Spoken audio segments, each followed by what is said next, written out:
Good morning, everyone. This is Gary for the Fed League Flash. It is Saturday, and I am so happy to not be working today. So let's talk hockey instead. All right. Yes, we are here with our weekly scheduled YouTube video, and yeah, there's a lot to talk about. As opposed to last week, the Wheel of Uncertainty. Okay, so with the off season, the expansion draft is done. Now what? Okay, well, the next thing that teams are working on are doing some free agent signings, PTOs, that kind of thing, to build up a roster of 45 people, up to 45 people that they can go through, weed out, and I believe, if I heard correctly, by the time you get to opening day, the roster will be 27. 25 players plus two goaltenders. That was the last thing I heard. That could be updated. I'll have to check in with Sarge on that, get clarification.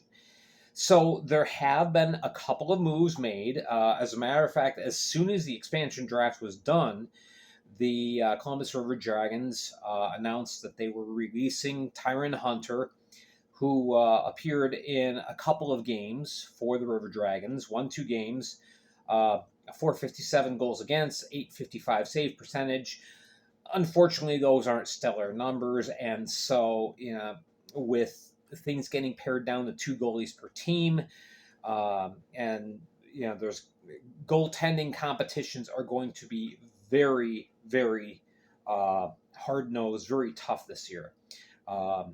You got 20 to 22 goalie spots total, whereas this last year it was 30. So that's going to be a very competitive field.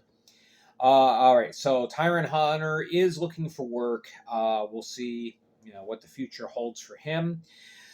Signing yesterday, the Binghamton Black Bears signed Dustin Giseau to a PTO. Giseau played the first half of the year with the Danbury Hat Tricks. Played 26 games. I'm not going to go a lot into things here, but Giseau, he's a very talented forward. He's only played in 124 games over 5 seasons. That says a lot to me.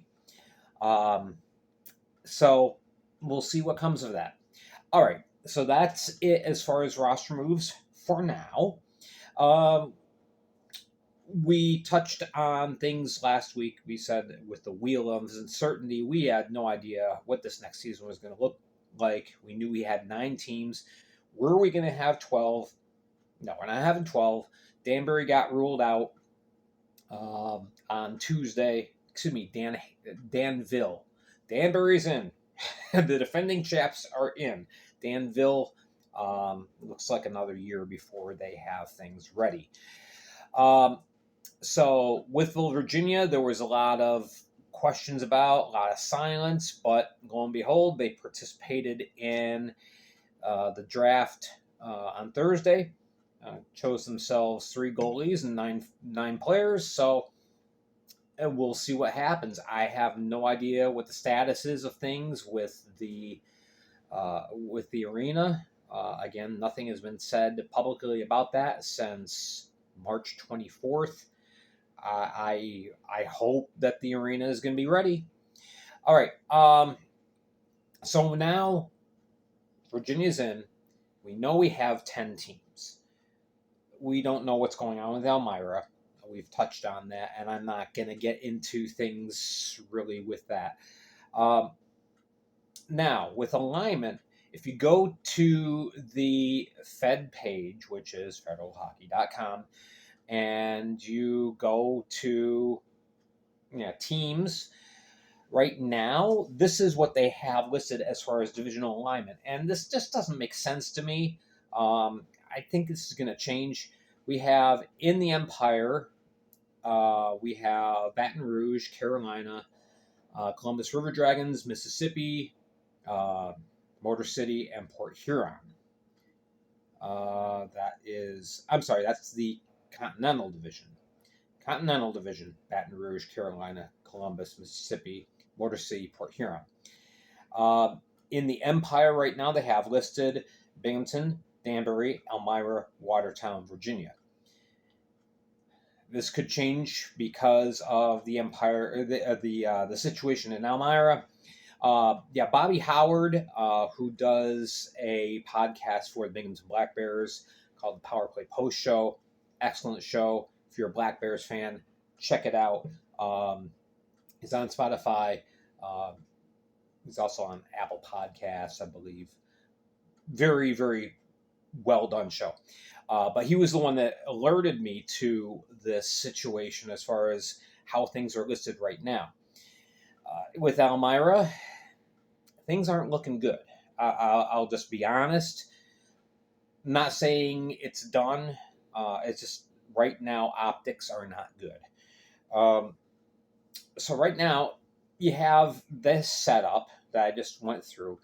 I think in the end we're going to end up with more of a north-south alignment, because to me it just doesn't make sense to put Carolina and Virginia, who are only 90 miles apart, in different divisions. That seems like a pretty good natural geographical rivalry.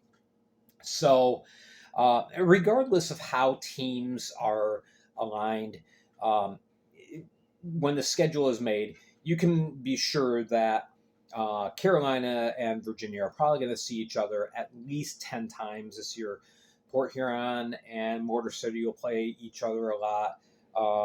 You'll have Baton Rouge and Mississippi playing each other a lot. Just travel-wise, it's what makes the most sense. But I think we're going to end up with a north-south arrangement, with the north being Danbury, Binghamton, Watertown, Motor City, Port Huron. And if Elmira works out, there you go. In the south, you would have Baton Rouge, Mississippi, Columbus, Carolina, and Virginia. That's what I'm thinking will probably most likely happen. As far as Elmira, okay, last report that came out was on Thursday evening by WETM. Ghosts and Crickets. Both Steve Donner, formerly the owner of, or the manager of Mammoth Sports and Entertainment, nor the CCIDA, the owner of First Arena, are answering phones or returning emails and texts. A lot of inquiries as far as, excuse me, there was a concert that was scheduled for late June, which was canceled. People are looking for refunds. There were some people who put down deposits on season tickets for the Mammoth for next year, and nobody can get any information as far as, well, where do people go to get a refund? Who do they talk to? You call the arena, it just goes right to a busy signal. You can't get any answer from the CCIDA or Steve Donner. So this is not a good sign. Again, negotiations are closed door between Don Kiernan, the FPHL, and the CCIDA as far as seeing if next season can be saved or not. But this isn't a good look. Things could still happen. We will see. All right. But now the immediate effect that this has, well, I won't say immediate, but got to start thinking about it really fast. The effect that this has on the league, not only are you potentially losing a very good market in Elmira, but rookie camps are scheduled to take place in Elmira on August 3rd to the 6th. And, if the CCIDA says, no, we're not going to bother with hockey here, we're going to keep the arena closed, well, now you got to come up with a backup plan. Well, what is that? You've got to have a rookie camp. You need that. That is a fundamental part of the FPHL every year. So where do you hold it? Do you go to another location? Well, you assumably you're going to have to go to another location. Now, I was made aware by some fans up in Danbury that the Danbury Ice Arena keeps ice down 24/7, 365. So maybe that would be a good location for the rookie camp. Or maybe you look for having that event at a non-fed site. Find an arena that has ice available that maybe not, they're not necessarily an FPHL city or potential FPHL city, but you need to have your rookie camp. So let's meet at this ice facility here. They're going to have to start looking at this possibility very soon. Even if things work out in Elmira, you got to have a plan B. So we'll see what happens with that. All right, now this next part, purely speculative. I want to stress that I have speculation underlined. So do not take this as information. It's just a possibility. All right. Is there going to be a dispersal draft? Possibly. We don't know. Right now, the FPHL has not saying, oh, yes, we are planning for a dispersal draft. It'll probably be held around such and such time. We don't know. Okay, first of all, you've got Delaware. You've got their players. And potentially you could have Elmira. And nothing's going to be decided about this. Do we have a dispersal draft until we know exactly, yay or nay, what is happening with Elmira. And again, we're not going to get any information on that until negotiations, one way or another, are done. And then the league will make the next move. So I just kind of went through some of the names on both teams, both the Delaware Thunder and the Elmira Mammoth. It's like, well, who are some bigger names available for a dispersal draft? With Delaware, you've got defenseman Rasmus Asp, great stay-at-home defenseman, still got 12 points in 25 games. You have Dmitry Daniluk, 166 games played in the Fed. You have veteran Richard Binkowski. You have Denis Gafarov, who led the Thunder in scoring with 51 points, 2 game-winning goals. You have Marquise Grant Mentis, 47 points and 45 games played in his Fed career. Austin Matthews. Yeah, wouldn't that be nice? Austin Matthews is coming to the Fed. Speculation. Austin Weber, great heart and soul guy. You have Houston Wilson, 45 points and 53 games played. A couple of great goaltenders. Trevor Martin, although he might be looking for an SP or an ECHL job. I don't know. Spencer Kozlowski, 800 minutes and 897 save percentage for a very porous defensively Delaware team. Great players that are available. Elmira, you have Luke Richards, 44 points, 51 games played. You have newcomer Stephen Ford on the blue line, 5 assists and 7 games played after finishing his college career. You have Nathan Campbell, 110 games played in the Fed. Eric Oganezov, great quarterback on the power play. You have Justin Schmidt, 15-year veteran, tough physical presence. You got Noah Wild, had a very tough year, still played 31 games. You have Tate Leeson, 38 points in 41 games played. Josh Sanchez, 11 games played after a great college career, 10 points.